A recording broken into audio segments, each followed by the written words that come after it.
बिहार की नीतीश सरकार ने प्रदेश के किसानों, युवाओं, महिलाओं, वृद्धों और समाज के हर तबके के लिए कई योजनाओं का ऐलान किया है। आइए जानते हैं नीतीश सरकार की इन योजनाओं में क्या खास है। प्रदेश की नीतीश सरकार ने दिव्यांगजनों, विधवा महिलाओं और बुजुर्गों को मिलने वाली सामाजिक सुरक्षा पेंशन की राशि 400 से बढ़ाकर सीधे 1100 रुपये प्रति माह करने का फैसला किया है। सरकार का कहना है कि इस योजना से समाज के अंतिम पायदान के लोगों को अपना जीवन सम्मानजनक तरीके से जीने में मदद मिलेगा। नीतीश सरकार ने महिलाओं के हित को ध्यान में रखते हुए मुख्यमंत्री महिला रोजगार योजना का ऐलान किया है। इसके तहत प्रदेश के सभी परिवारों की एक महिला को अपनी मनपसंद के रोजगार के लिए 10,000 रुपये की राशि पहली किश्त में दी जाएगी। वहीं रोजगार शुरू करने के 6 महीने बाद आकलन के आधार पर महिलाओं को 2 लाख रुपए तक की अतिरिक्त सहायता जरूरत पड़ने पर दी जाएगी। प्रदेश की नीतीश सरकार ने युवाओं के भविष्य को ध्यान में रखते हुए अगले 5 सालों यानी साल 2025 से 2030 तक बिहार के 1 करोड़ युवाओं को सरकारी नौकरी और रोजगार देने का लक्ष्य निर्धारित किया है। इसके अलावा 1 अगस्त 2025 से राज्य के सभी घरेलू उपभोक्ताओं को 125 यूनिट तक मुफ्त बिजली देने का फैसला किया गया है। सरकार की इस योजना से प्रदेश के लगभग 1 करोड़ 89 लाख परिवार लाभान्वित हो रहे हैं।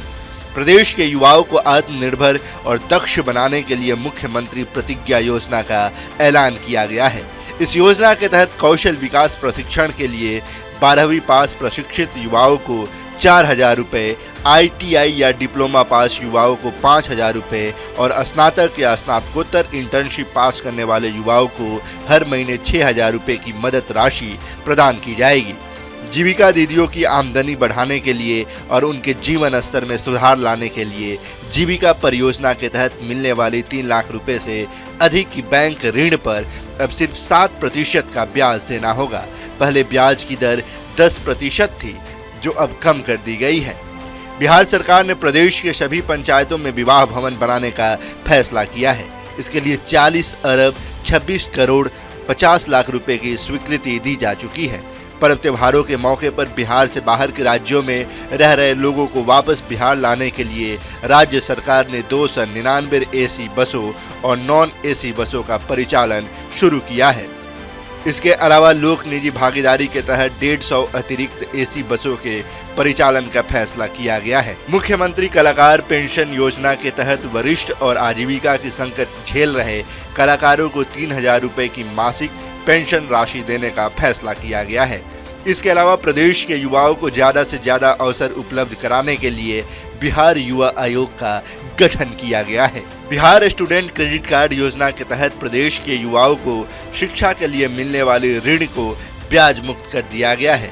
युवाओं को रोजगार के लिए अधिक से अधिक अवसर प्रदान करने के लिए 20 से 25 वर्ष के स्नातक युवाओं को हर महीने 1,000 रुपये की मदद राशि दी जाएगी। प्रदेश की सभी सरकारी सेवाओं में महिलाओं की सहभागिता बढ़ाने के लिए बिहार की मूल निवासी महिला अभ्यर्थियों को 35% तक आरक्षण दिया जाएगा। प्रदेश के शिक्षकों को ट्रांसफर के लिए 3 जिलों का विकल्प दिया गया है, जहां वे अपना ट्रांसफर करा सकते हैं।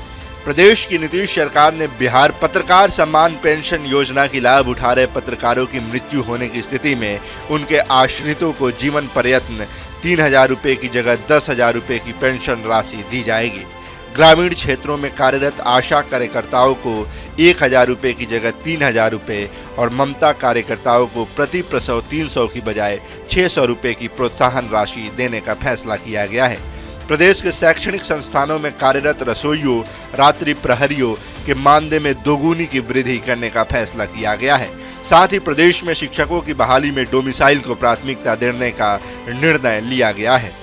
लोहिया स्वच्छ बिहार अभियान के तहत कार्यरत कर्मचारियों के मासिक मानदेय में 30% तक की बढ़ोतरी की गई है। इसके अलावा मां सीता की जन्मभूमि पुनौरा धाम के समग्र विकास के लिए 882 करोड़ 87 लाख रुपए की राशि की स्वीकृति दी गई है। राज्य स्तरीय सरकारी नौकरी के लिए आयोजित होने वाली PT परीक्षा के लिए मात्र 100 रुपए की शुल्क ली जाएगी। राज्य की आंगनबाड़ी सेविकाओं का मानदेय 7,000 रुपये से बढ़ाकर 9,000 रुपये और आंगनबाड़ी सहायिका का मानदेय 4,000 रुपये से बढ़ाकर 4,500 रुपये करने का फैसला किया गया है।